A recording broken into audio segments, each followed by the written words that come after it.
when I was writing that essay, I was consulting a high-tech company, and the average age of the employees was 32, 33. Even the CEO's age was barely 40, barely 50. And his partners are in just barely 40. And they are all brilliant people. And those young employees, they had highly developed technical skills, which I don't have personally. At the same time, I realized that they do not have a wisdom. They don't even know that they don't have wisdom, and they don't really take advantage of wisdom that is available in the world and through old people like me. And I began to develop this concept of a high-tech, high-wisdom organization and high-tech, high-wisdom society. And given the way that the world is moving, if we do not have high wisdom, new kind of wisdom, humanity could actually destroy itself. Now, when you look at the world and look at this big tech, there is no question there's tremendous amount of specialized knowledge and intelligence. But I don't really see wisdom. And at the same time, when we look at the wisdom tradition of the world, East and West, they are all developed long time ago. And you and I have been studying Lao Tzu. And so many people study ancient wisdom. But ancient wisdom by itself is not sufficient to deal with the 21st century, with this amazingly advanced high-tech society, where we have artificial intelligence that can beat the champion of chess, Go. We have something called shogi in Japan, which is a more complex version of chess. It's quite possible that eventually AI will beat the shogi champion as well. So, and then also there is this transhumanist agenda going on in the world, through which AI, AGI intelligence will actually take over human intelligence. You know, I am not against development of technology and AI, AGI, and robotics. That's amazing, you know, human creation, and I am excited about the development of it. But humanity needs to find a way to relate to ever-evolving technology. Human consciousness also needs to develop and evolve alongside human technology. And those who are involved in the technological development, I do not see the kind of wisdom, spiritual wisdom, cosmic wisdom that is necessary to guide this human development evolution. Let's see. So, let's talk about the wisdom. and then let's talk about high-tech society. Sounds good. So let's start with wisdom. Yes. When we talk about, we are studying Lao Tzu, and he's very wise. Mm-hmm. But he wrote in 500 BC. We've studied Socrates. He too is wise. So firstly, what is wisdom? Because in order to be wise today, we need to do a lot more. Because wise is about being able to understand how to function in the world and to do it well from a very deep level. So you need something else, something in addition to what was there at that time. So what is wisdom? Okay. I actually wrote a book, not a book, an article about wisdom, but there are so many ways to really look at this, what is called wisdom. And then let's compare wisdom with information, knowledge, and insight. And people may call you wise if you are insightful. But being insightful is not being wise. We meet lots of young people who are very insightful, but not necessarily they are wise. It seems that wisdom requires time and maturity for humans to develop. When I was, let's say, 2021, I was extremely insightful young man. If you meditate for 11 hours a day in the Zen monastery, you become very insightful. But I was stupid also. Made a lot of stupid mistakes. So you can be insightful and stupid at the same time. Definitely, wisdom is an elimination of stupidity, which requires time. And wisdom is not knowledge, and it is not information. So information in this context is digital bit. When information is conveyed from one person to the other via internet, they need to reduce the whole complete knowledge into a bit of information and transfer. So information is digital, which does not convey the whole. Knowledge is an integration of information that has a totality, so that it has the power to explain. So you know information, you understand knowledge. But knowledge is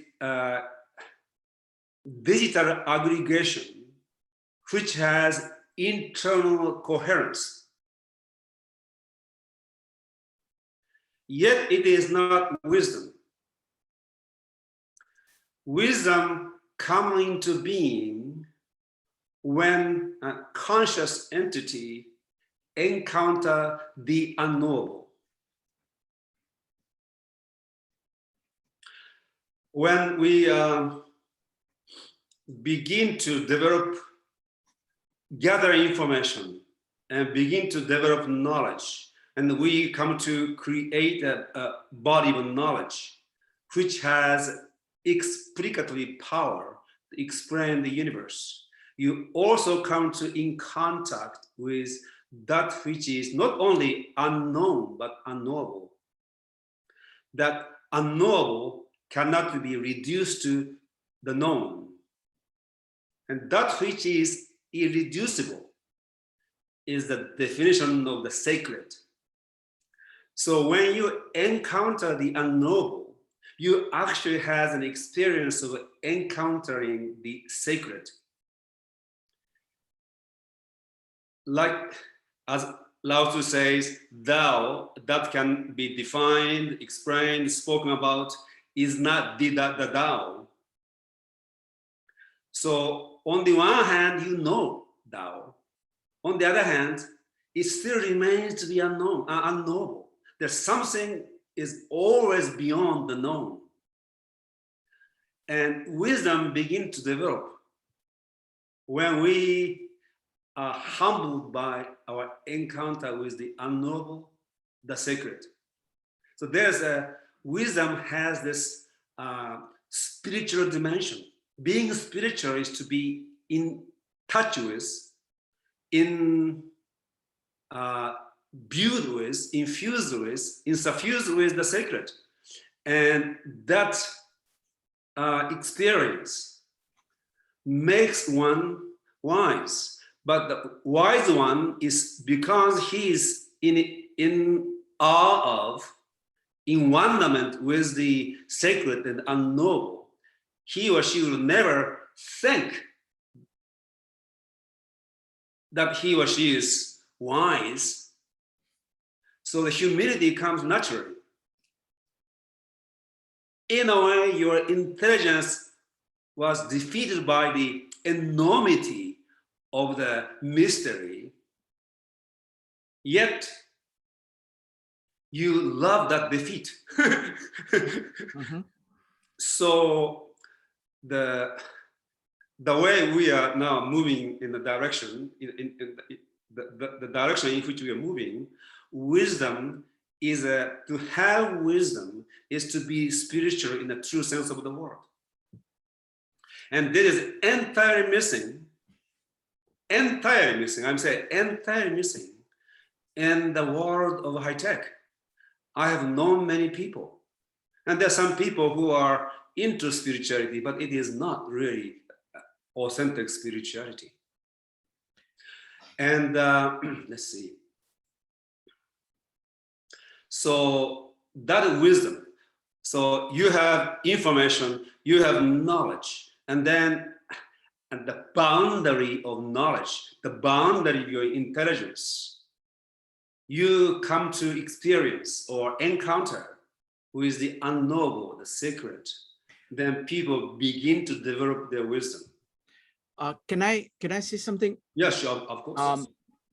So one of the best visualizations I have gotten from you in terms of looking at the West and the East is that the West is like this steel sphere which keeps growing.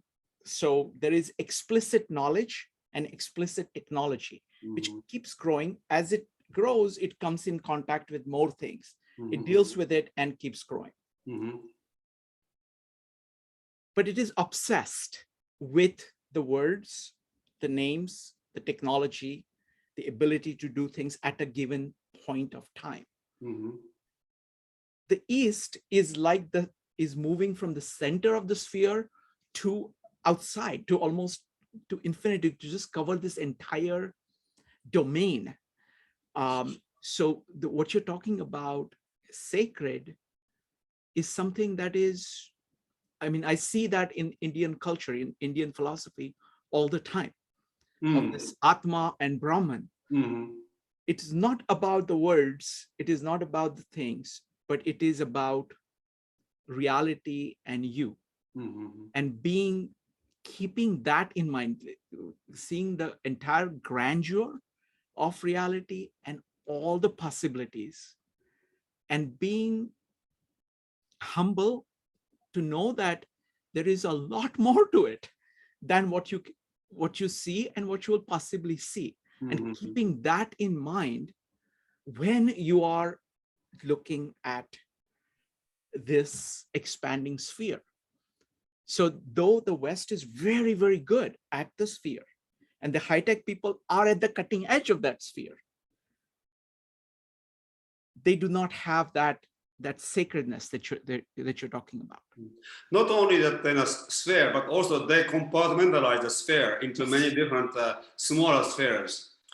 And you see, specialization of knowledge our academia, there are 8,000 different academic disciplines. 8,000. There are 6,000 different languages. So there are more academic disciplines than the language that exists on this planet.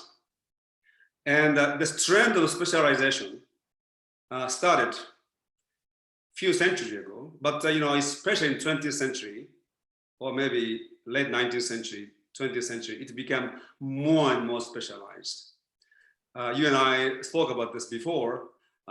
There's a doctor who is specialized in doing operation on the left hand, and there are doctors who are specialized in operating on the right hand.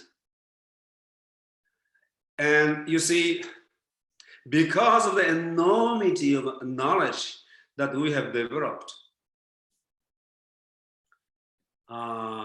nobody who can claim to be a Leibniz or even John Stuart Mill, who are known to have known everything there was to know at that time. I question it, but they knew almost everything. They had an encyclopedic knowledge on almost every field. Swedenborg was another one. One polymath, one know-it-all who also was a spiritual. He was born in 1688, so it is like late 17th century to mid 18th century. So it was possible, the time of Renaissance, all the way to maybe 18th century, for some brilliant man or woman to know everything. Today, it is not possible. And we have been over-specialized. And you and I have a friend, Angela, who is trying to create a new culture of polymath, where our innate polymathic intelligence get nurtured. But the existing academic structure and educational structure discourages completely. When you are specialized, you can easily be manipulated by people because you don't know other field. So one element of high wisdom today is that the person who can develop this high wisdom, new wisdom for 21st century must be transdisciplinary, polymathic. You don't need to be a full-fledged polymath who knows 10 different disciplines. But you need to be polymathic and you need to be transdisciplinary. So you need to be actually a philosopher and generalist who are able to understand different fields and being able to integrate knowledge, number one. Number two, a person who can develop this high wisdom for 21st century need to have what I call paradigmatic mind. We are monoparadigmatic.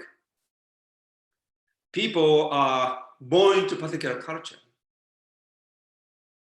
and they acquire a paradigm and they exist inside.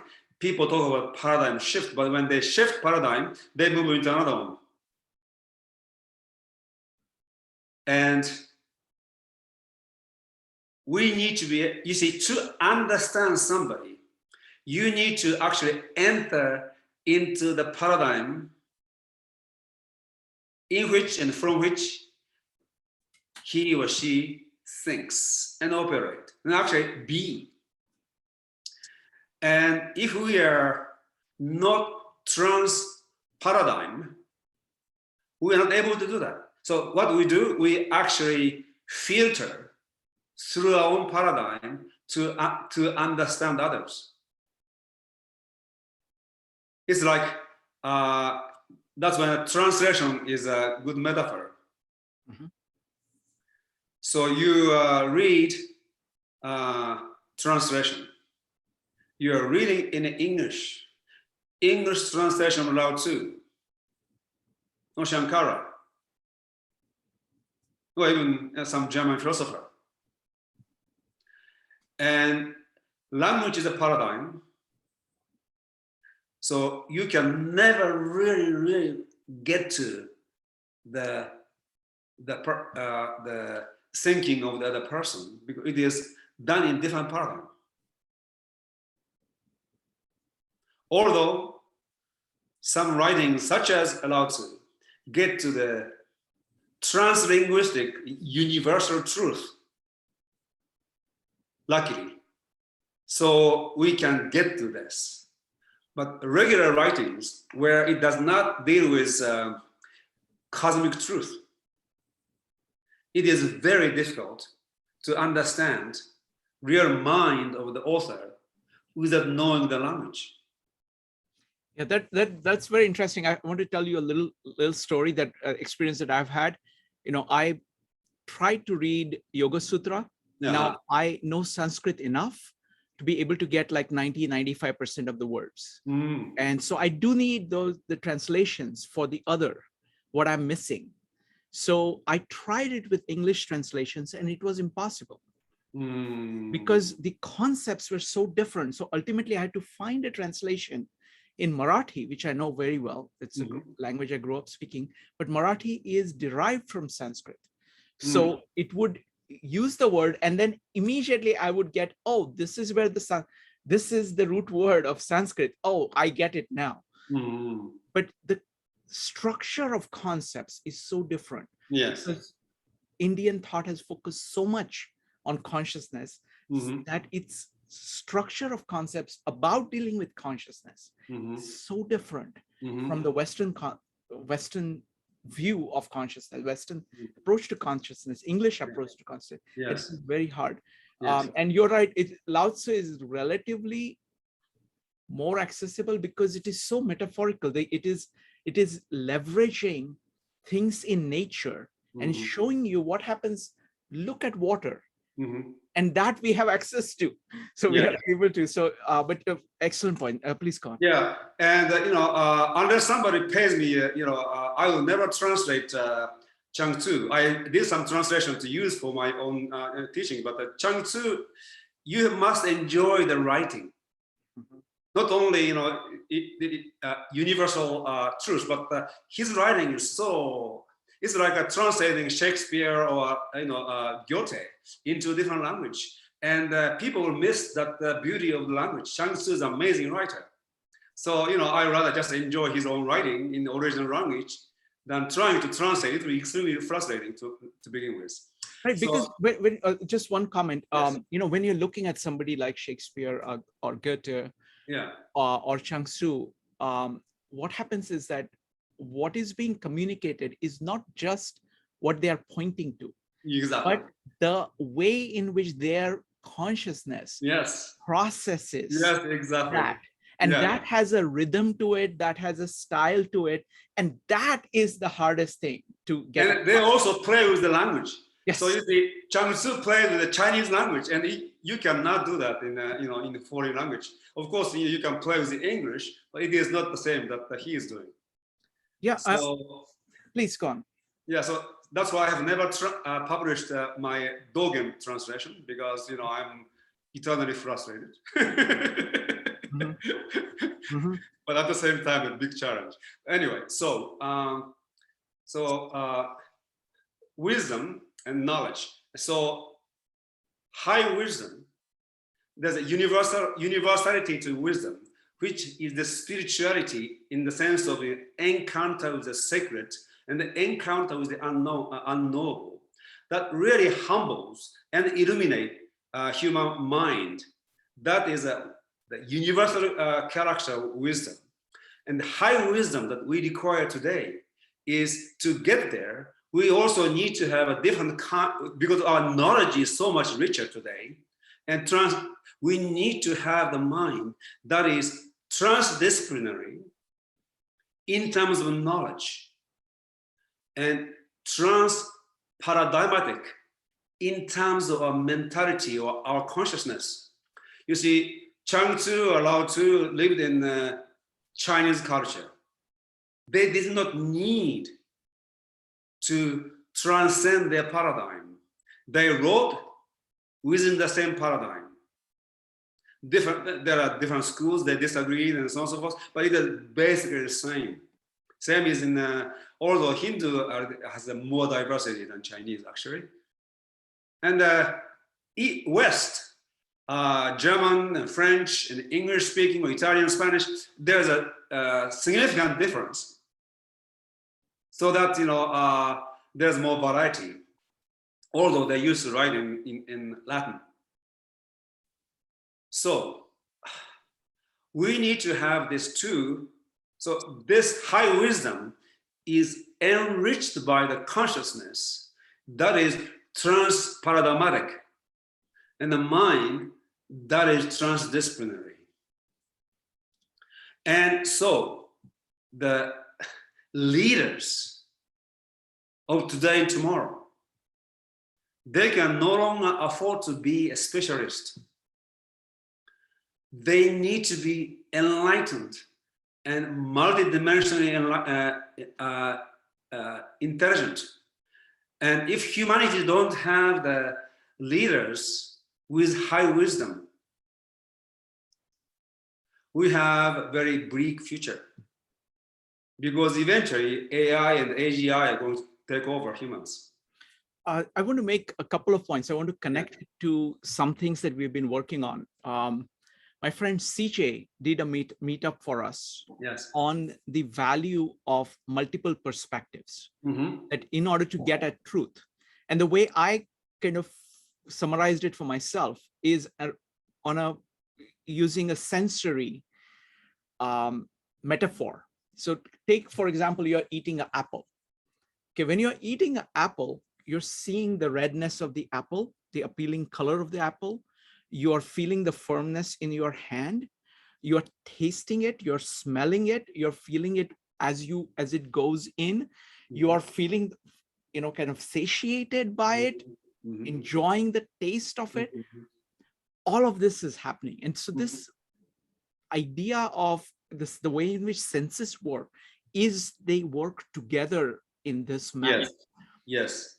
When we look at, when you think about an object conceptually, you are looking at it from your own perspective, realizing that other people have other perspectives on it. And if you are open to put yourself in the other person's shoes, any number of them, to look at the same thing, realizing that because they bring their own context to bear in understanding the object, taking in the multiple perspectives will provide a crucial corrective mechanism for your confirmation biases, for the blind spots you have. So being open to looking at all these perspectives and trying to put them together as best as you can is a very cheap way of correcting your mistakes, because otherwise you can just act on your whatever knowledge you have, and you will just pay for your mistakes in action rather than in your thinking itself. Yes, absolutely. Two things you brought to me. One is, as you know, Georgy Gurdjieff has this amazing idea about 3 kinds of food. Food we eat, which include water, air we breathe, and impression we receive. And to him, impression is most important. And he has this food chart where food is transformed into finer and finer substances, and where this air and impression plays a role. So if you eat something in a low impression environment, food is not being transformed into higher vibrations. So taste is an impression.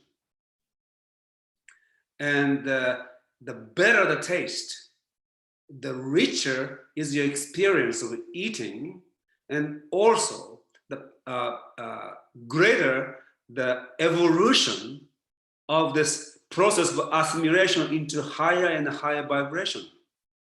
And the people who are into a spiritual development, it is essential to eat the right food, which is being transformed into higher vibration, which means you need to also live in an environment where it is high impression environment.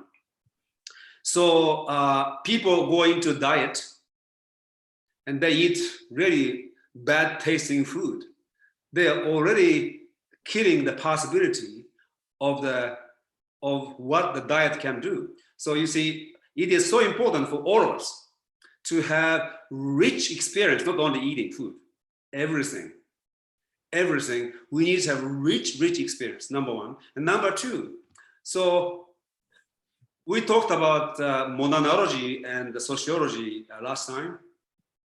And in most fundamental sense, each one of us is a monad that has no window, in the sense that I can't experience your experience and you can't experience my experience.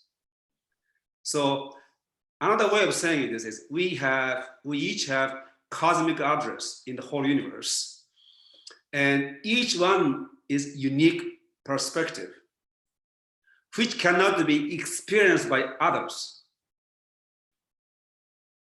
So the more somebody is evolved, the more unique he or she becomes, the more unique his or her perspective becomes. So it becomes very unique and very universal at the same time. It's very interesting. The person who is highly developed in consciousness, they become very unique, and their perspective and everything is very unique. At the same time, what they're talking about is very universal. Have you ever met any single genius composers who are the same? You know Beethoven, you know Mozart, you know Bach immediately when you listen to them. Same is true with spiritual masters. So when people ask me how to discern who is a great spiritual master or who is not, I just seek for somebody unique. There is no other Krishnamurti. There is one person who imitated it. It was a poor imitation. There's no other Sri Aurobindo, and so on and so forth. Those are unique, and they are universal at the same time. Now, so how are you going to take multiple perspectives when you cannot really experience other person's experience? What happens is when you, so initially what happens is that, other person's perspective shows up.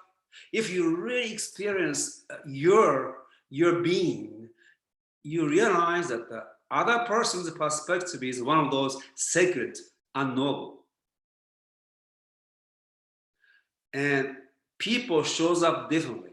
You see, when we are in a normal level of conversation and human relationships, we interpret other people's ideas. We have a very superficial relationship.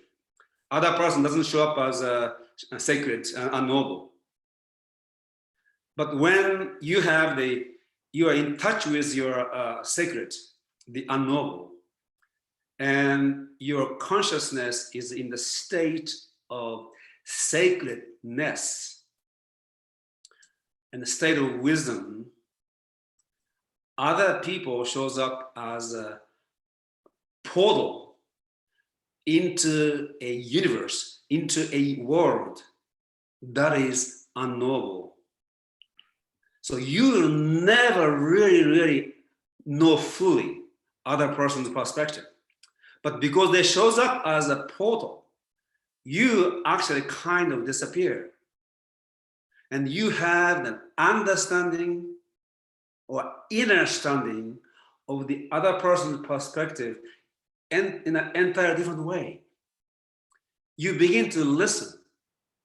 You don't interpret. You begin to listen, and the other person becomes the revelation of a universe, a world, and that's how we actually can understand other people and their perspective. So on the one hand, it is not, you don't fully understand in the sense of understanding your perspective. On the other hand, there shows up in such a way that you begin to be transported into a new universe within your universe where your perspective becomes enriched. Let me ask you one thing, because there is one thinker that we looked at who was saying something similar, and I just wanted to make sure, I wanted to compare it to what you're saying and see what you think. There is this gentleman, Martin Buber, who talks about I-thou relationships versus I-it relationships.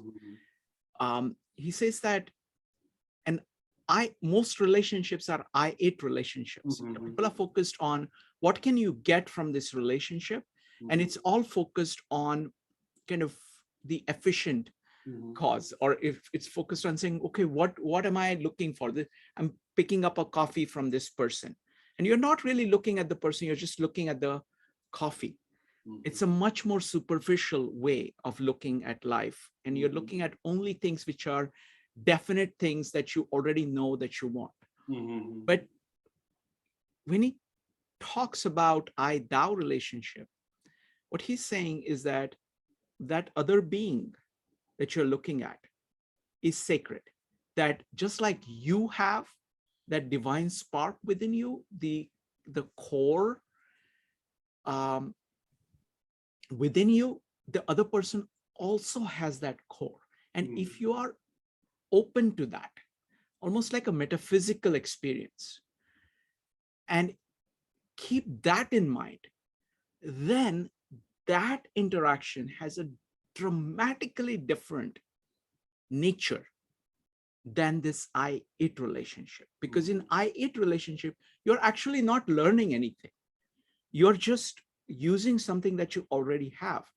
But in this I-thou relationship, you have a level of empathy, sympathy to this other being, which is what opens you up to possibilities that you have not seen before. That's as best as I understand it. I've not studied him deeply, but that's what I get. Is that something similar to what you're saying? Very similar, yes. It's interesting, coming from entirely different background. He and I came to a similar insight. Yes, I actually read him long time ago, like in my teenage years, in Japanese translations. I don't think I understood him. Regarding understood him, I really liked the comment by his translator, Walter Kaufman.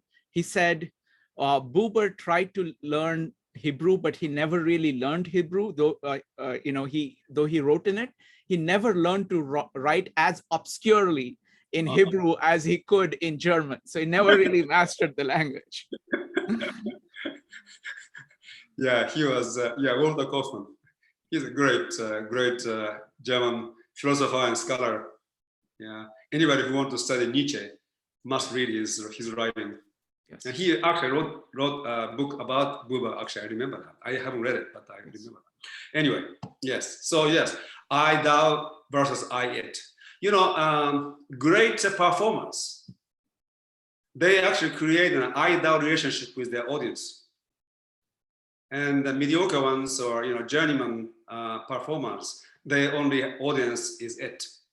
And that's the difference. So when you go to listen to Frank Sinatra, audience feels that he was singing to you, or some of those people may have a natural talent to be that way.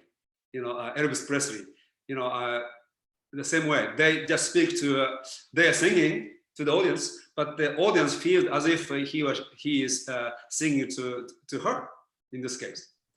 So that is a huge difference. Yeah. So let's see. the essay I wrote, the technology, art, and science of Homo Deus. That's I suggest that people who are listening to this, read this on my website. I talk about Heidegger, whom Walter Kaufmann doesn't like too much. But Heidegger has brought up many interesting issues. And one of which, what was his name? Let me see the book's title. Yeah, Question Concerning Technology. It is in one of the essays in the book. He talks about enframing tendency of technoscientific humans to do, which is to boxing in and dividing, like what we talk about specialization. And he says, this I just want to read from my essay. So on the path of enframing, humanity will eventually reach a point at which the human too becomes just an instrument, standing reserve, human resource. And I consult businesses. I never like two words. One is public relations, which is Edward Barney's coinage. He wrote a book called The Propaganda in 1928. And the propaganda had a bad name, so he came up with the term public relations. And he wrote another book on this subject, but it's basically propaganda. I don't like that. Another word I don't like is human resource. And he's talking about this. The path of enframing, boxing in, humanity will eventually reach a point at which the human too become just an instrumental, standing reserve, human resource, which has already happened. Humans are not resource. And the way of seeing humans as a resource is very degrading, dehumanizing. Thou become it. And secondly, he says, humanity's over-inflated sense of its power over nature, the natural world, will lead to humanity believing that it has control over all of existence. You see, Francis Bacon famously said, nature to be commanded, to be obeyed. And this to obey part has been significantly forgotten. And humans are into commanding, without fully understanding everything. It is very dangerous to command when you haven't first learned and obey the law of nature.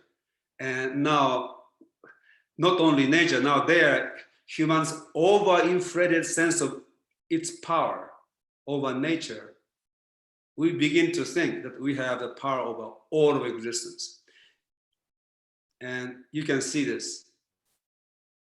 Another one, this excessive sense of self-conceit leads ultimately to the delusion that humanity encounters itself and only itself everywhere it looks, a kind of narcissism at the species level.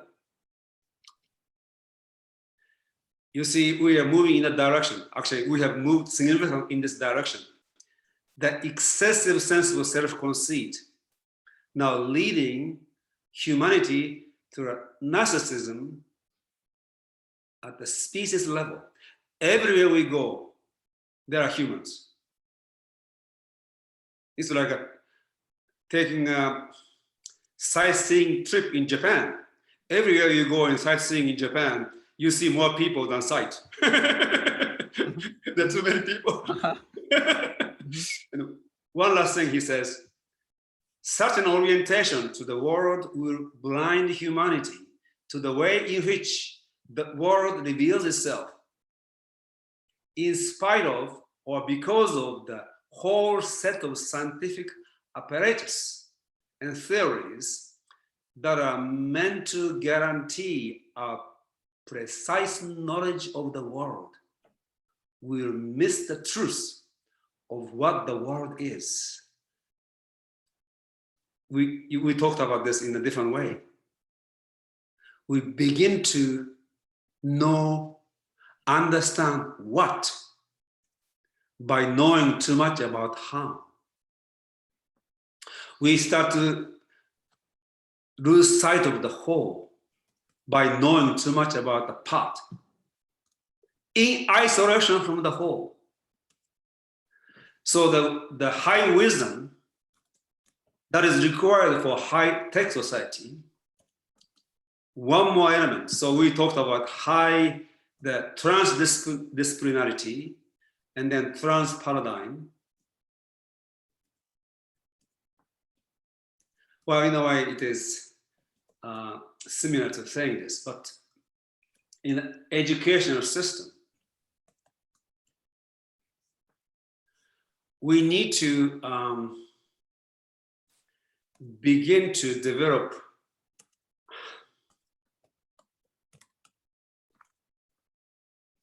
program which is a generalized program.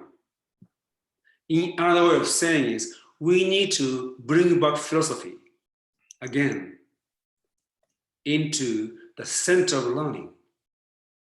Philosophy became specialized knowledge, and they use specialized language so that nobody understands what Heidegger or Kant are saying. Really? And there are professors who make a living by explaining to people what Heidegger or Kant said, or Hegel. This is one of the negative trends. One of the greatest philosophers of all time studied, Immanuel Kant. After Kant, philosophers became only people who are called philosophers, professor of philosophy in the university. And teaching philosophy of somebody else does not make you a philosopher. You may become an expert in Kantian philosophy, but ask him, so what is your philosophy? So philosophy starts to move away from its own mission, which is the comprehensive view of the world. You don't know everything in detail, but you have the understanding of the whole. That is what philosophy does. No longer. Some philosophers may be very knowledgeable of many different things, but it does not make him or her a philosopher. And the philosophy disappeared. And the 20th century, the role the philosopher had to play, should play, was replaced by physicists, quantum physicists. And they became like a philosopher without being actually trained in philosophical thinking. So their philosophy, they are very insightful, brilliant, but they don't have the comprehensivity of what philosophy needs to be. So with this trans-paradigmatic mind and transdisciplinary knowledge, people need to become philosopher again. To be philosopher is not to have any profession. To be philosopher is to become an authentic, whole human being who is intelligent enough to ask right questions. And by the way, that is another definition of wisdom. The wisdom is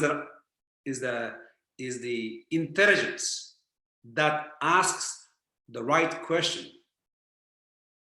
The wisdom is the intelligence that learns through asking the right questions. The person who is wise is more asking than telling people answers. And you see, that is philosopher. Philosopher need to have this ability to be wise so that he or she can ask the right questions and invite people in asking questions, an eternal quest for greater and greater knowledge of the whole. And so, well, Buckminster Fuller was a philosopher because he had a comprehensive knowledge of the universe. And there are a few physicists who we can maybe call philosopher. In India, Sri Aurobindo was a philosopher. There's no question about that. He was a real philosopher. He had a comprehensive knowledge, transdisciplinary knowledge, and he had his own philosophy, which was not the repetition of the old Hinduism. It was his revival and renewal and transformation. There are very few philosophers today.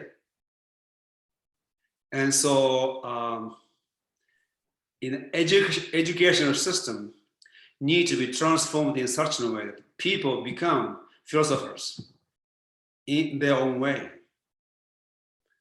And probably, to be honest, not everybody can actually become brilliant philosopher, but at least he or she can have some element of being a philosopher so that he or she can think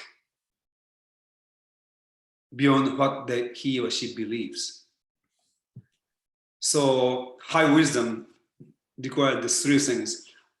The one who is wise and being a leader of high wisdom organization and society need to be a philosopher in the true sense of the word, who need to have a transparadigmatic mind, and who need to have a transdisciplinary knowledge. And of course, at the bottom, he or she needs to be spiritual in the sense of being in the presence of the sacred in his or her life. And so there's a universal factor, and then 21st century factor. Wonderful. Let me go ahead and ask one question, and then I want to open it up. There is a lot of great people on this call, so I want them to be able to ask questions. Folks, try to formulate your question crisply, try to keep it brief so we can get through as many questions as we possibly can. So the question I had for you, Yasuhiko, is you in the essay you talk about from Homo sapiens to Homo Deus. Can you elaborate a little bit on the concept of Homo Deus? Okay, so we are called Homo sapiens. Sapiens is wise. Very few of us actually become wise, so we haven't become Homo sapiens yet. But just call us as Homo sapiens. Now, there are two other words: Homo faber, man the creator, and Homo ludens, man the player. So Homo sapiens has this other two aspects. So we create.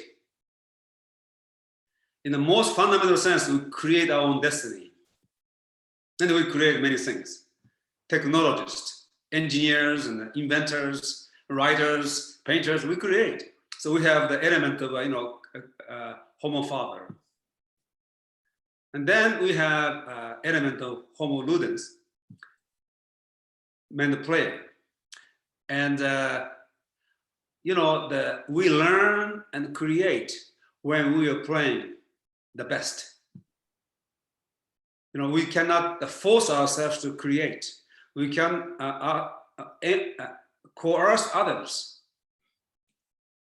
to create. Creativity comes with playfulness. So Homo sapiens has the knowledge aspect, which become a philosopher and scientist, and then Homo faber, which is a creator, artist, and technologist, and the Homo ludens, which is at the basis of being artistic, and being creative. So Homo Deus is the future direction of humanity, where humans, by virtue of being human, become integral of the sapiens aspect and ludens aspect and faber aspect, so that we are not just scientists, but we are also technologists and artists, and we live our life prayerfully. And the final stage of enlightenment is to become playful again. So Homo Deus is evolved Homo sapiens, who is a scientist, artist, and philosopher, and technologist, who enjoys his own life and enjoys others, their lives together, on the leading edge of human evolution. Wonderful. Thank you. So is it okay if I open it up for questions for folks? Okay. So folks, it's time for questions. Go ahead and type exclamation mark if you would like to ask questions, or you can raise your hand in Zoom. Please keep your questions brief so that we can get as many questions in as possible. So it's going to be John, Rami, Joe, Elena, and Frank next. John, go ahead. Thank you, Shrikant. Hi, Yasuhiko. I very much enjoyed your talk. I'm a software engineer, so a lot of what you said resonated with me, especially with paradigms and dealing with situations in where people are very smart, specialized, in specialized knowledge, but have not really checked out the wisdom part. And my question has to do with paradigms. And also something else I've noticed in software engineering is that people can get stuck in paradigms and they can't really get out of it, such that they become, in the system they're working in, less effective overall, because they sort of have brought into this ideology. And my question is, so this is the observation. The observation is that I've noticed, and this applies to ideologies too, it's not necessarily the person who creates the ideology, such as Marxism or capitalism or programming things such as distributed programming. Those people aren't the ones who make things go off the rails. What I found oftentimes is that people who adopt these paradigms without fully embodying them and understanding them, that really can make things go south. And I wanted to know what you thought about that statement, and what to do about it if it is indeed true. Because I found that adopting something, it's almost like getting a fast car when you're a kid. Your parents buying you a Lamborghini when you're a kid, and you sort of drive too fast. And I wonder, how do we avoid that? And how do we help other people if they're trapped in that sort of, I would say, conceptual immaturity? Thank you. Okay. So when we are born not only into nature, from nature, but we are born into culture. The initial stage of our learning is acquiring information and actually paradigm from the culture. And people basically, modify whatever they acquire. Americans and Japanese, they tend to stay in the same place. So they don't go out. But then when you are born in Europe, for example, you go to different countries. So although there is similarity amongst them, you begin to kind of encounter different cultures. But even then, the basic operating system that they acquired, by the time they become maybe at the latest 7, probably by the time they become 5 years old, your basic operating system is there, and they begin to acquire different things. So the paradigm is based on that operating system. And that operating system has actually, because you're a software engineer, I'm using computer analogy, but you see, when human beings are born, of course, as a human, we have a basic design. At the same time, each person has a different design, unique design on top of this universal design, which include its unique operating system, which is not activated. But when you are born into a society, not only you actually start to bring in different programs, different apps, but you actually implant collectively used operating system, and it becomes superimposed upon your innate operating system, and begin to acquire different programs. So that's how your paradigm is created. And only way the person becomes free from this paradigm, now become aware of this paradigm, is when your mind becomes silent. And most people who go into meditation, they want to achieve that state. They want to meditate, they meditate. But the first thing they realize that there's so much noise going on in their head. Not only when they are meditating, the noise going on all the time. Program is running.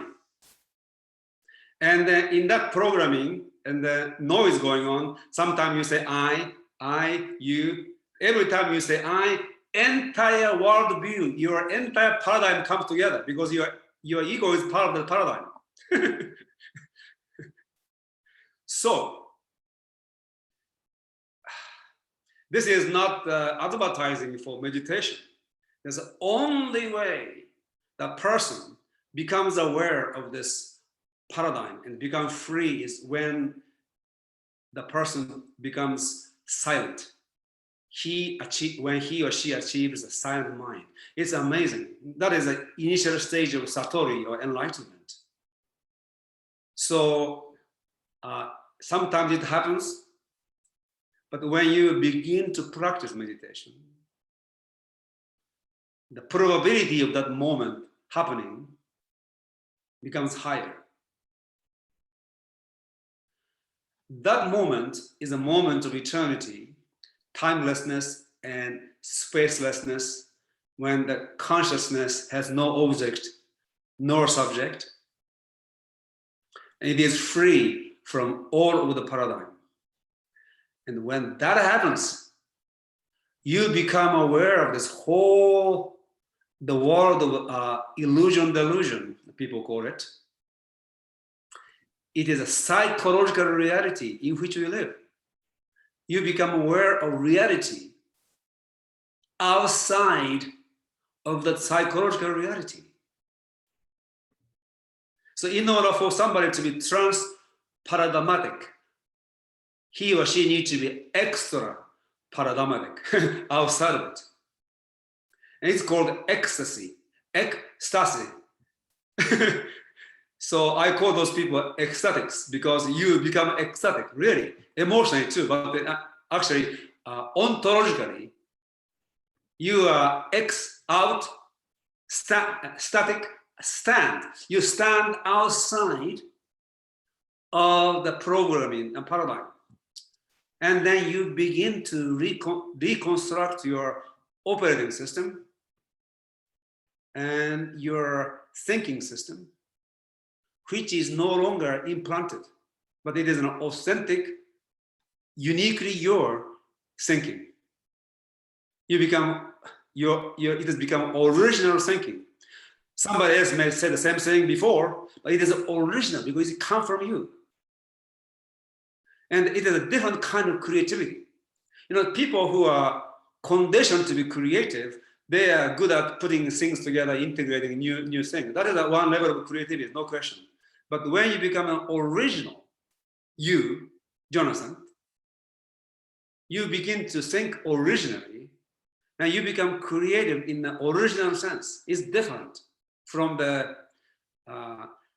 talented people. I'm sure you're very talented, but talented people being creative in a more conditioned way.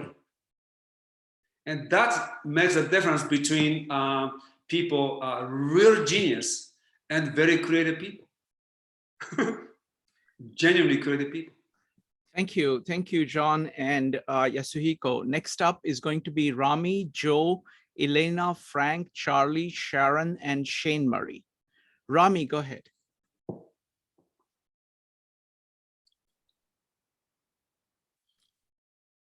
Rami, what's your question? I'm sorry, thank you.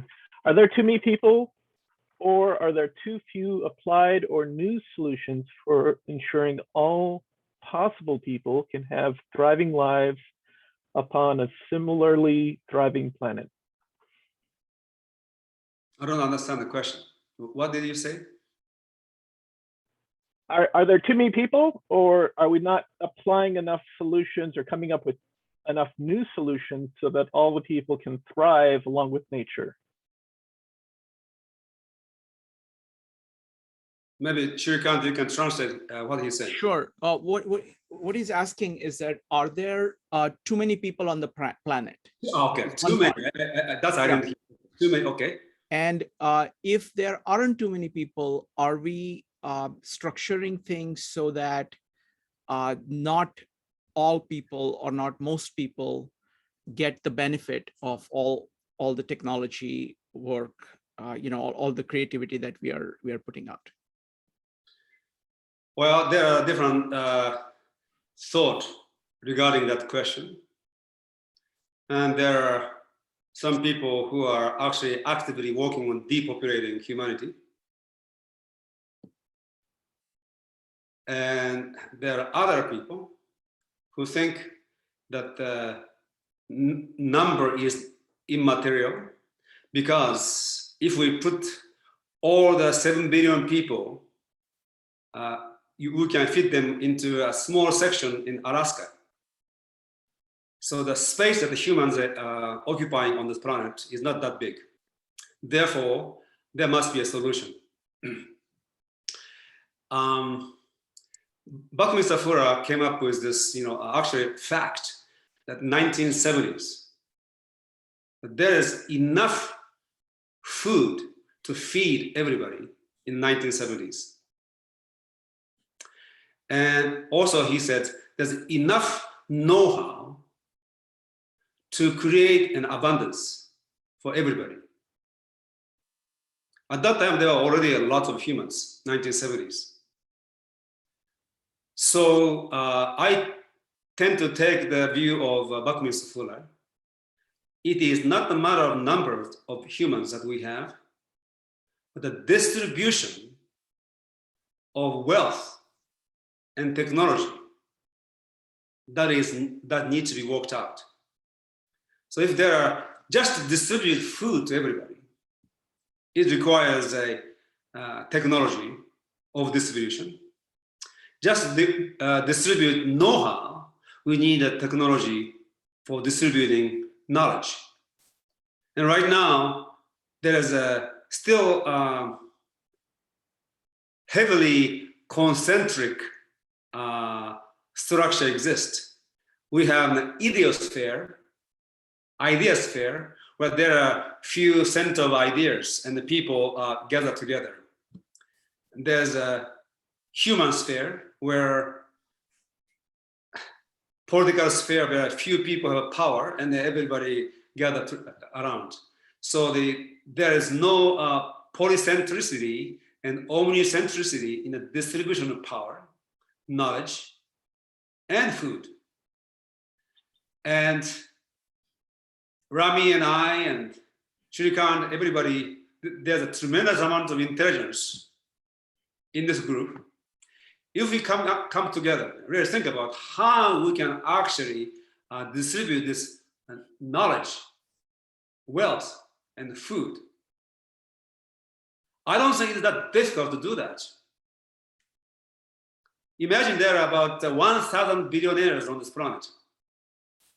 and beyond $800 million US dollars, you can change your lifestyle. So the person who has 1 billion, a person who has 100 billion, they live in the same way, basically, lifestyle-wise. So can't you spend that money on something else other than for themselves, for yourself, and use that money to actually distribute knowledge and food around the world in such a way that everybody can become self-sufficient, not dependent on others. And so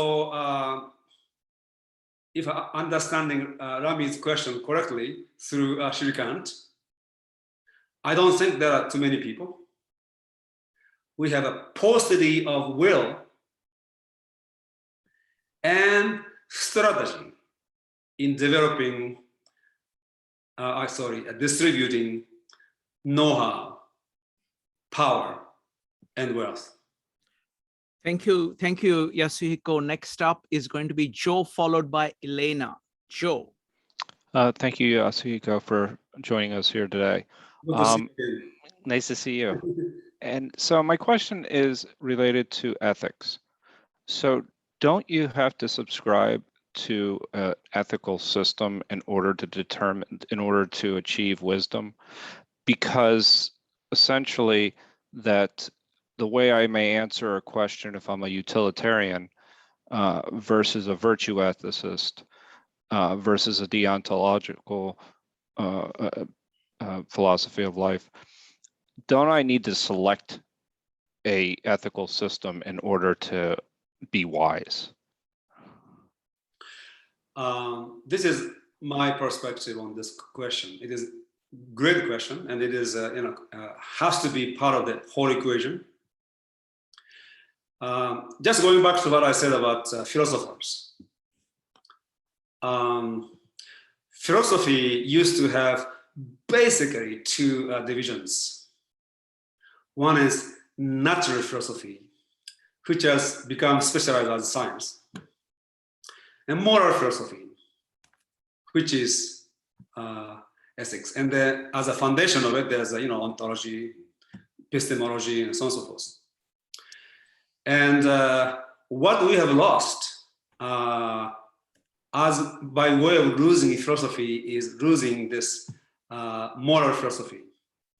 Not only we have lost moral philosophy, but concern for moral philosophy. So at the foundation, we need to bring conversation back, asking this question: what does it mean to be ethical? What does it mean to be moral? A friend told me in the United States, subject of ethics disappeared from the curriculum in school in 1980s. So there was no curriculum called ethics in school. I don't know if it's true or not, but he told me. In Japan, when I was growing up, we did have an ethics class. And I actually studied some, Eastern and Western ethics in elementary school and then junior high school.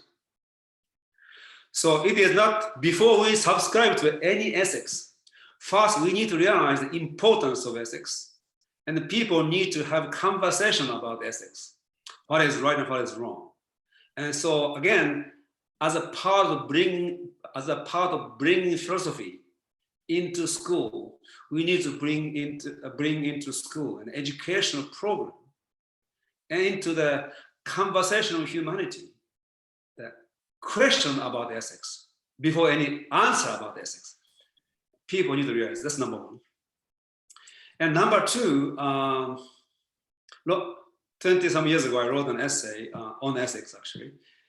And there is, you can say, meta-ethics before any ethics.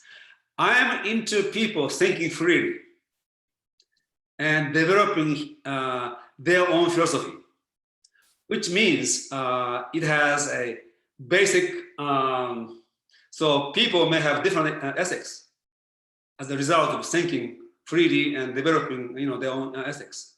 But there needs to be a fundamental alignment. One, alignment, meta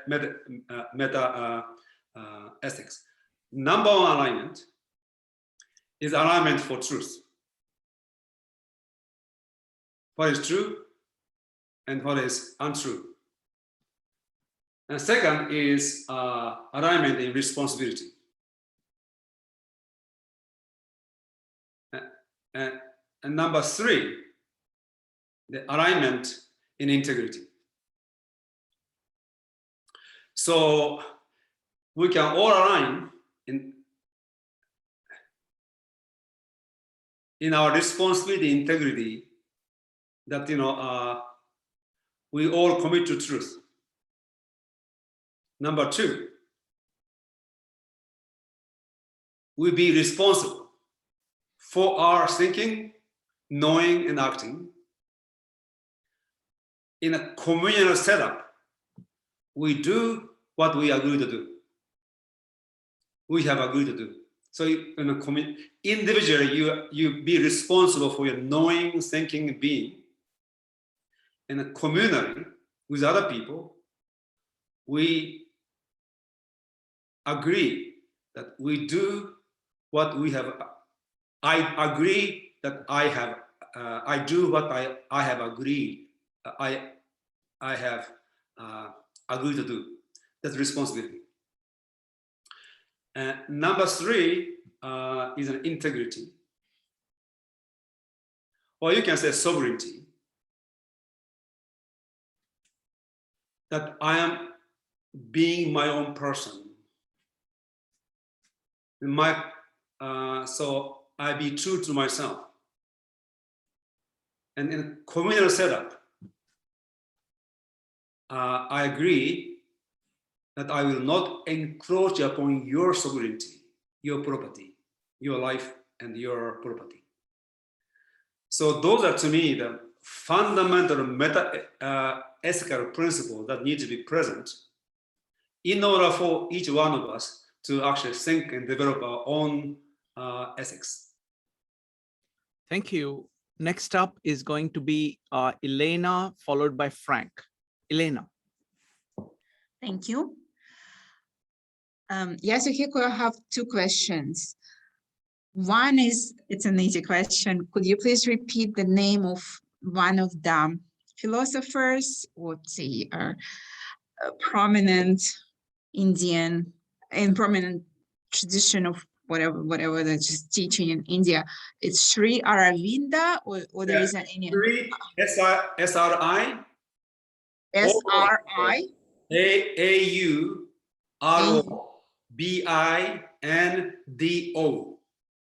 Aravindo. Okay, great, thank you. And then another question. Once, from your own experience, Yasuhiko, once you observed and noticed that you're being influenced by a paradigm that doesn't serve you, or you don't want to be controlled as much by it, such as, giving an example, say you go to baseball games every week. It's too much, right? You want to be in control of how you spend your time on doing different activities. Then what do you do next? Once you notice this is a paradigm, it's a foreign paradigm, and it's being influenced, it's influencing your ideas, your way of being and your lifestyle. What do you do next to get back to the center? Thank you. I change. Let's see. First of all, I am responsible for my action, nobody else. I'm responsible for my choice, nobody else. And I make lots of mistakes. And if I make a mistake, that's my responsibility. And then I realize it was a mistake. It is my responsibility not to repeat it again. So that's in terms of specific actions. And paradigm is a much larger concept. And so give you a concrete example. So I was born into Japan, born in Japan into a particular culture. And as you know, Japanese people are extremely polite. And they don't tell you what they think. To be nice to be you, nice to you, and not to be disliked by you. They are extremely polite, and they are very careful in what to say, what not to say. Although maybe it is not Japanese alone today. And I used to do things because the group to which I belong is doing. And oftentimes I was miserable, unhappy. So I realized that, my happiness is more important than, following the group dictate. So I found a way. Initially, it was like stupidly, I'm not doing. But then it didn't really work out very well. So I began to develop a way to actually communicate why I am not doing it. Until the age of 16, I was an excellent student. But I realized I didn't think. So I began to think for myself for the first time at the age of 16. And I realized, I don't need to memorize all the subjects. I don't need to get 100% in every test I'm taking. Some are completely useless to me. So I began to change the way I study. I became like an autodidact, which is completely unusual for a Japanese person at the age of 16. So the reason I changed my way of being and begin to become extra paradigmatic to Japanese culture is because I cherished my happiness over following other people's dictate, and which is extremely strong in Japan. So, and that was my choice, my responsibility. So probably you can say it took guts, courage to do that, come to think of it. I didn't think I was courageous or anything, but in retrospect, it requires a courage to change your way of being and thinking and begin to take responsibility for your action, which may not go along with the paradigm in which you exist. Thank you. Next up is going to be Frank, Charlie, Sharon, Shane Marie, Nari, and Marjorie. Frank.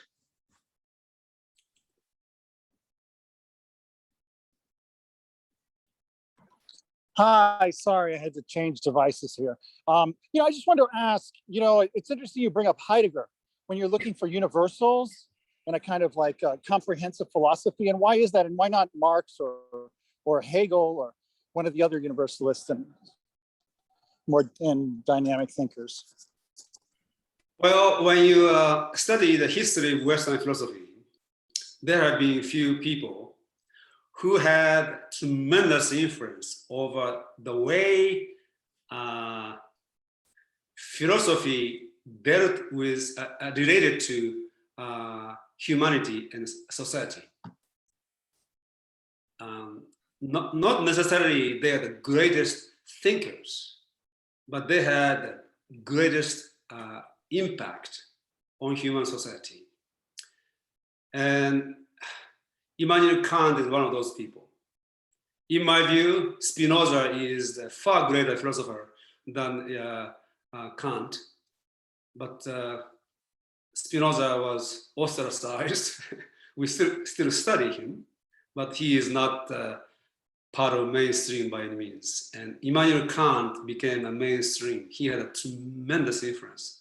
And as the flourishing of German culture, it actually transformed the whole world. For example, in the United States, until Civil War, the philosophy that was taught in the universities are basically British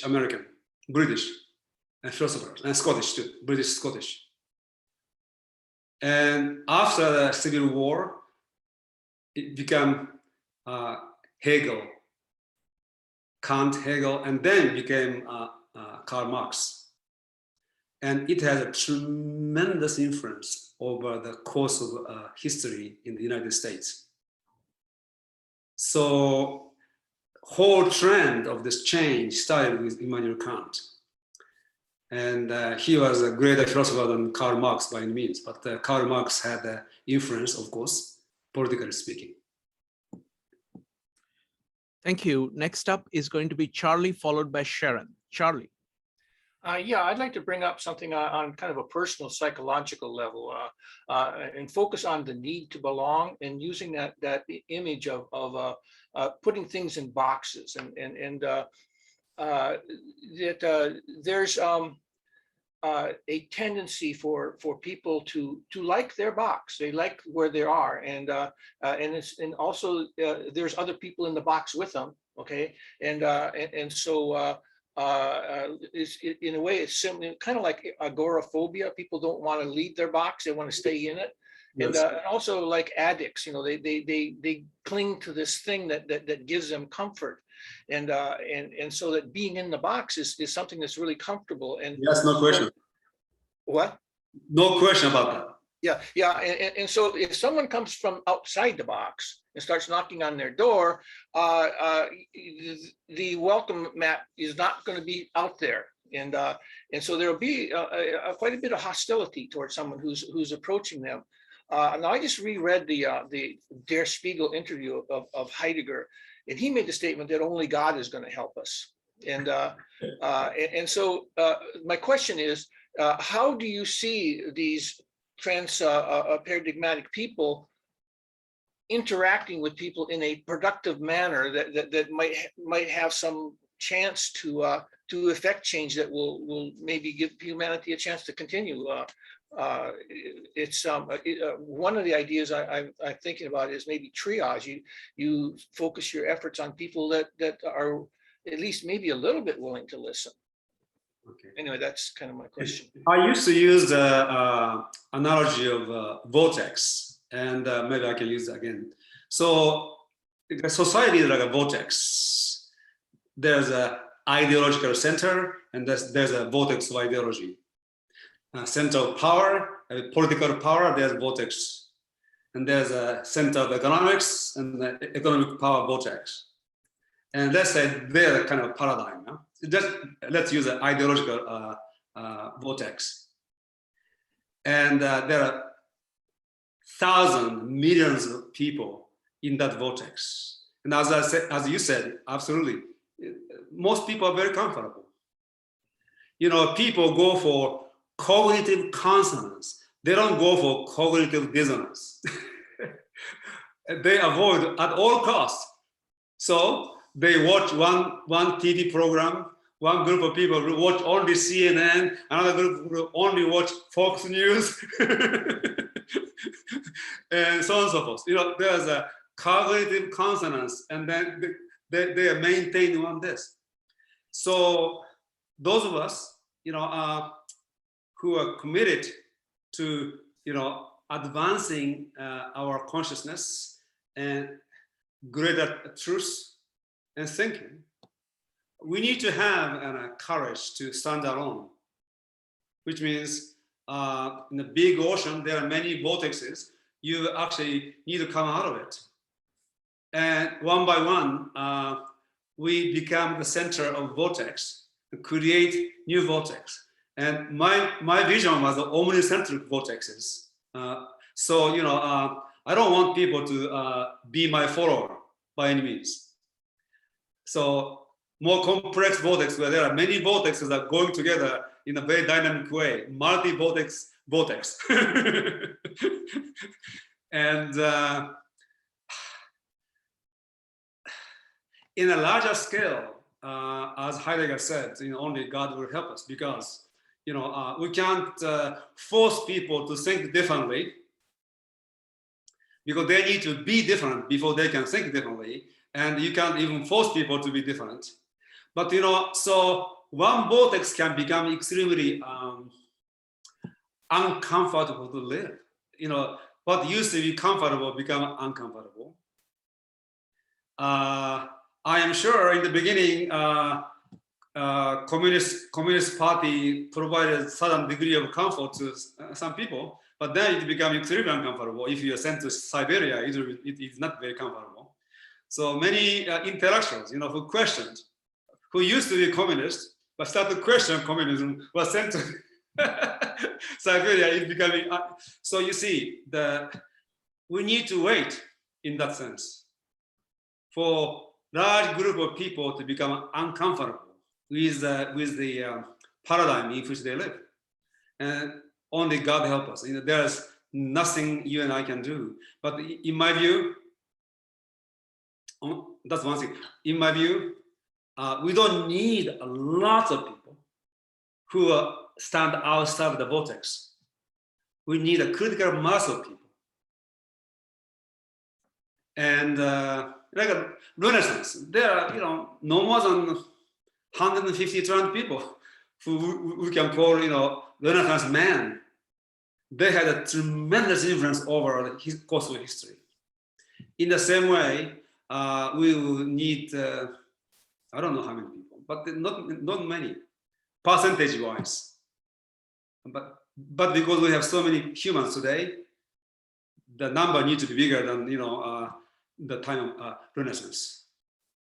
So that's my sense. So let's stand alone, and we create a group, a community of non-joiners. That I have been trying to do that all my life. Let's create a group of non-joiners. It is very difficult to do. Well, thank you, Yasuhiko. Next up is going to be Sharon, followed by Shane Murray. Sharon. Hi, I just wanted to go back to the idea of having paradigm explained again. Early in the talk, it was said that Lao Tzu and Chuang-Tzu were operating in the same paradigm. And then there was just something right after that about wisdom. But I was wondering, were you suggesting that for those of us who are 2,000 years later and, from a Western or European culture, are we so outside of the paradigm that we're not able to gain the wisdom or to learn? I just wondered if you could explain that again. Okay, two things. Number one, on the one hand, humanity has progressed, but on the other hand, not much. So China was feudalistic society. Yes, China was agricultural feudalism for centuries. Now, feudalism has a ruler and ruled. When you look at China today, you have a ruler, Communist Party, and the rest of the Chinese people. So fundamental hierarchical structure hasn't changed. Russia, the same way. And United States, where all men are created equal, has become more and more ruler and ruled.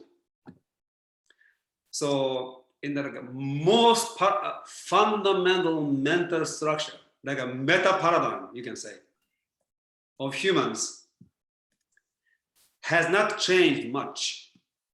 We still live in a hierarchical rule society. Democracy has to be ruled by people, but it is just a slogan. In reality, it is always rulers and rules. So Lao Tzu lived in that time, and we live in that time, in this time.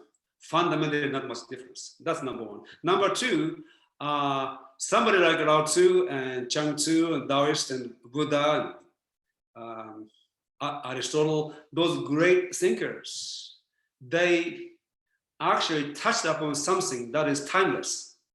It goes beyond a paradigm. It's like a universal, like a human paradigm, you can say, given the human consciousness. When we seek truth, eternal truth, we reach a certain kind of understanding which is universal to all humanity, beyond any particular culture. And because Lao Tzu or Chang Tzu, in this case, Lao Tzu is addressing something called Tao, which is transcultural. It is beyond any culture, any paradigm. The way it was written, the way it was taught was Chinese. But what he was teaching is way beyond Chinese culture, which can be understood by any culture, any people who come from different paradigm. Thank you. Next up is going to be Shane Murray, Nari, and Marjorie. Shane Murray. Yes, hi. Can you approach wisdom through meta information exclusively without knowing the knowable first? I'm trying to just understand if wisdom is within my reach, if my knowledge is very limited. So if I don't have the time to grasp very difficult concepts, can I approach wisdom through meta information if my spirit is open to that? Thank you. Yeah, so we have spoken about wisdom, like universal wisdom, which can be reached by anybody at any time in human history. And I was talking about being a leader in the future, especially future, in high-tech society with technoscientific knowledge. We need something more than being Lao Tzu. So you and I can be Lao Tzu. But we need to be something more in the 21st century. And the wisdom of Lao Tzu is insufficient. But for our own happiness, absolutely sufficient.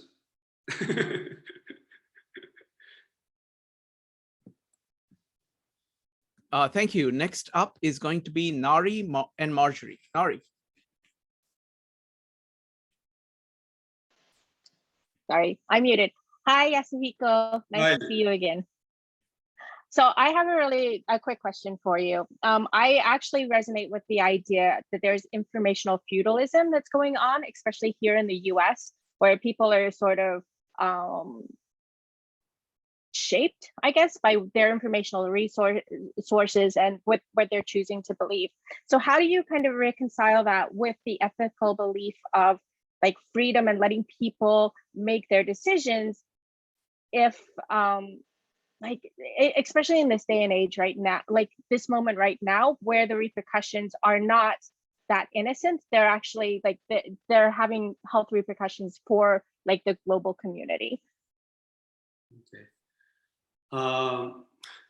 Right now I'm teaching online course called Mastering Inner and Outer Freedom. And inner freedom can be achieved anywhere, even when you are imprisoned. It happens many times in history. So inner freedom is possible for anybody in any society. Creating outer freedom obviously requires more than one person, actually significant number of people coming together to create a society that is free. And that requires more than just being internally free, but internal freedom is essential for people to be able to create outer freedom. There need to be a critical number of people who have achieved a measure of inner freedom to come together and construct a new society. And what is happening today, it is the opposite of outer freedom and liberty that founding fathers imagined and tried to create. And I do not know what is going to happen, but you know, freedom is, when there's freedom, there is a creativity. And when there is freedom is oppressed, creativity is also oppressed. So tyranny will destroy creativity. And creativity is replaced by control. And what happens in that kind of society is that nothing will be created, produced. So tyrannical society self-destroy. And in my view, we are seeing global tyranny destroying itself. And the people who have been comfortable in one particular paradigm are becoming extremely uncomfortable without knowing the philosophy or ideology behind that paradigm. So again, as I said, God help us. But trend I can see is that tyranny is on the way to destroy itself because it has zero creativity. And creative people are feeling tremendous pain. And so eventually something is going to happen. It may be this year, next year, we don't know. Or maybe 10 years from now. I don't know if we can survive the 10 years, what's going on, but we need to endure and be free inside and seek free people outside and help each other and continue the conversation, continue the inquiry, and begin to create an energy field of freedom together. And today, because of this internet, we can do that. Thank you. Thank you, Yasuhiko, and thank you, Nari. Next up is Marjorie. Yes, thank you for taking my question. So I've been in education and have worked with teenagers for a number of years. And my experience is such that it seems that Western education and culture and technology seem to be heading in the opposite direction than you are suggesting. So we seem to be moving away from the liberal arts and seeking more and more specialized education, as you have pointed out, from valuing things like humility and empathy, which you seem to suggest as an essential part of wisdom, to valuing personal power and narcissism and all its manifestations, including, idealizing people now called social influencers. So my question is really, what do you think, given the fact that most of us, or I guess I should talk for myself, are not great philosophers, what do you think are some of the most important and first steps we can take to actually help reverse this trend? Great question. And the answer will take many of us to think together. But few things. Number one, people need to realize the so-called public education system in this country and everywhere, including Japan, from which I suffered significantly, is not designed to educate people. It is designed to enslave people. It is designed to create slaves by the society, by the power structure that runs the society. So they don't want you to be a thinker. They want you to be a worker. And they want you to be specialized in particular areas of working and get paid. So this is the education system and the industrial system that the power structure created in modern times is a new form of slavery. And unless people realize this about this so-called educational system, so teachers like you who are intelligent, who can think, but they don't want you to be doing that. They want you to be a worker and conveying the particular ideology and particular piece of information to your students that they can become new generation workers. So this whole structure needs to be broken down. So you know, if a system, dysfunctional system, you see, the best thing to do is no longer add any more energy to the system and create a new vortex, as I said, and begin to create a new system, completely new system. That's what you know, Buckminster Fuller's thing also. You know, don't fight with this. Create a new model. Exact same way, we want to create a new model of education where people are really educated. And few things. Number one, so the homeschooling that is now taking place, which is actually international network, is good movement. You know, it is. They don't want to leave the kids in this public education system anymore, so they want to educate. That's a very good trend. Now we want to.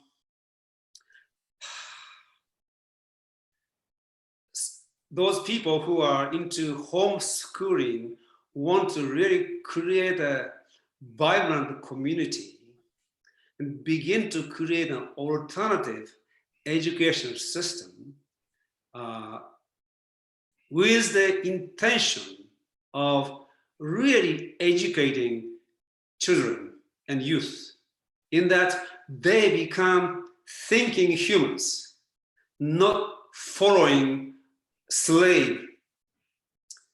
And in that context, this network can create a home schooling curriculum, which is alternative to the curriculum that exists in the public education system. And somebody like you who has knowledge and intelligence and experience can become a leader in this movement. And then when you have many of you all around the world, something new can happen. You know, the great minds of the past, they are all homeschooled. John Stuart Mill, typical example. He studied Latin at the age of 3. It is possible for kids today, but you need to have different kind of system. So I think the best thing to do is leave the system and create a new system. Thank you. Next up is going to be Ambika, followed by Julie. Ambika. Hi, so I wasn't going to say anything, but since Marjorie brought it up and I've left the system, and Yasuhiko actually answered the whole thing, the whole structure has to change completely. We can't have politicians funding education and big corporations funding education because it just goes along with what they want. And then we can't have people start doing, making us do SLOs. And I said, we're teachers here. You're making us do data entry work. That's not what we're here for. So that's what is going on. And people like us are called a problem in the system. And in order and I agree with homeschooling. I had a student who, the mother, she had 10 kids. She homeschooled everybody. And this gal took my class and then took another class with somebody else, left it to take my class again.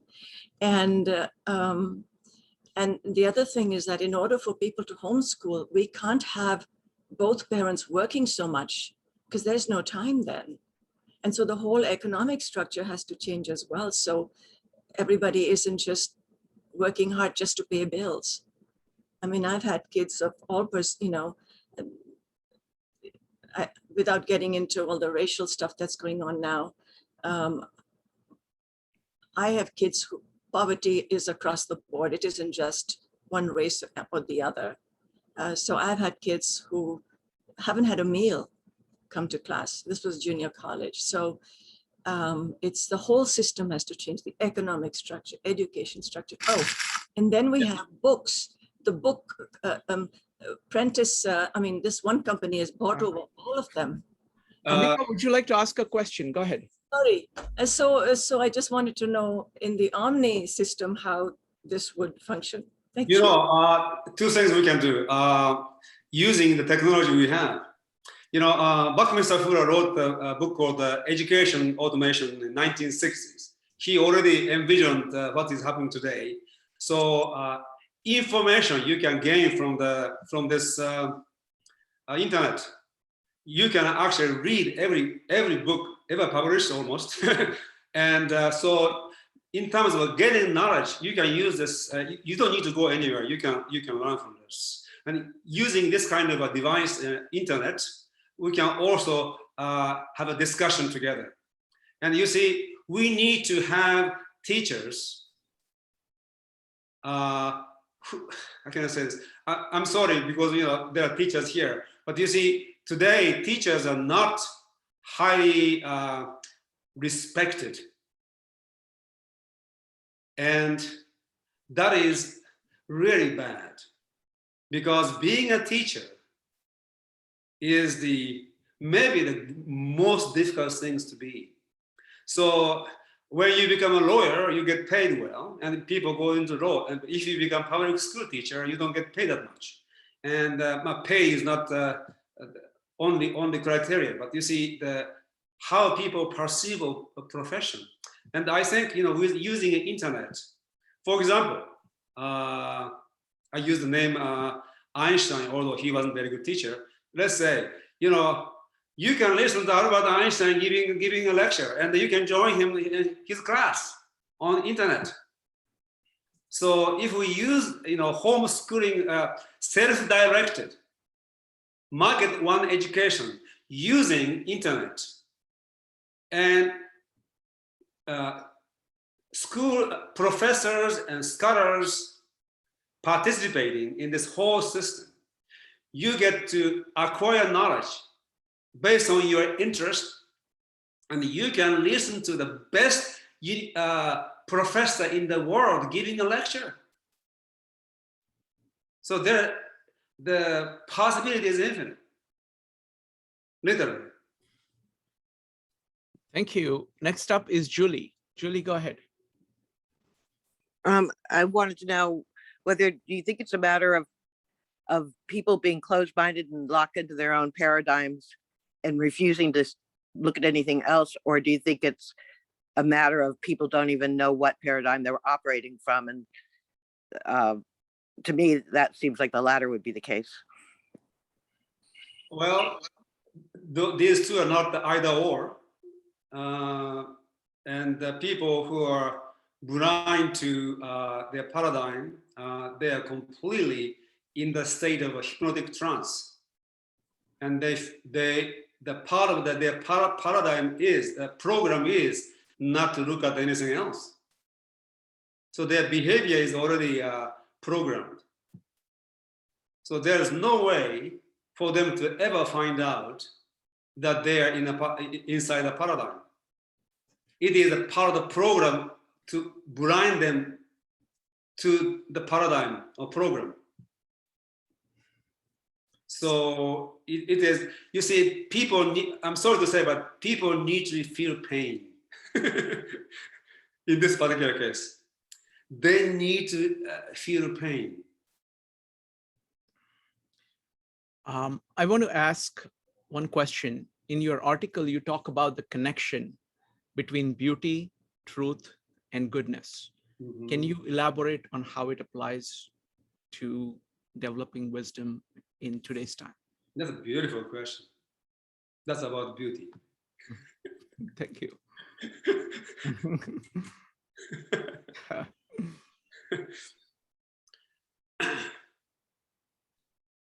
When we seek beauty, we begin to realize that beauty, when you really get to the beauty, it transcends normal beauty and ugliness dichotomy.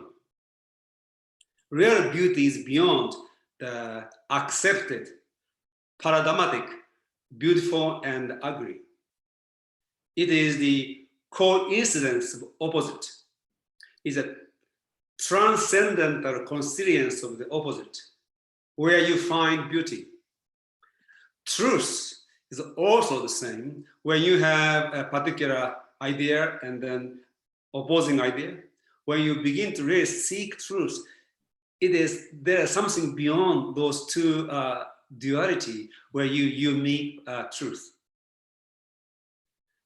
Goodness, again, good and evil.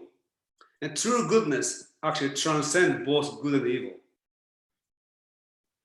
So wisdom requires the kind of consciousness and mind where the known and the unknown and the unknowable come together. It is a state of consciousness in which seeming contradictions integrally and harmoniously exist in the state of reconciliation. So in seeking beauty, you meet wisdom, you begin to acquire wisdom. In seeking truth, you acquire wisdom. Seeking real goodness, you begin to acquire a wisdom. But this is again the meta-ethics, fundamental commitment to truth or beauty or goodness. Real commitment is required. Otherwise, we just accept people's opinions, and that's where we end. And so it also means that there is it requires an intellectual courage. The people who are stuck in a paradigm, they are afraid to know something that may contradict what they know. So intellectual fear and is a part of the existential fear that enslaves people inside a paradigm, inside a program that has been implanted in their mind. So courage is essential. So maybe I should add into the meta-ethics. Courage is essential for anything, for any change that we need to create within the result. Wonderful. Okay, I'll ask one last question. We've been studying Nietzsche and his concept of three metamorphoses: the camel, the lion, and the child. Here we are talking about the child, and it's the need to not to be just a camel, to be a lion who has the capacity to say no to what is around you, and then the capacity to say yes on your own as a child. So I think it's the child. I mean, we are also looking at Jacob Bronowski's Ascent of Man. Yes. And he talks about the longest childhood, that being what the human evolution and human culture is aspiring to, the longest childhood. Mm-hmm. So any thoughts about the child? The beginning, in the beginning, we are born and we are being child naturally. And going through this three metamorphoses, you become childlike. And the adults who has failed to become childlike, they remain childish. So child is not childish. Child is a child. And wise person who has matured and went beyond three stages, childlike. In between, people remain childish. And sorry to say, but our society at this moment, childish people predominate. The most childish is running the show. Mm-hmm. Mm-hmm. Mm-hmm. Yeah. Yes, and we may need one more metamorphosis. Mm-hmm. We need to become a dragon. Mm-hmm. Yes. We need to become a dragon.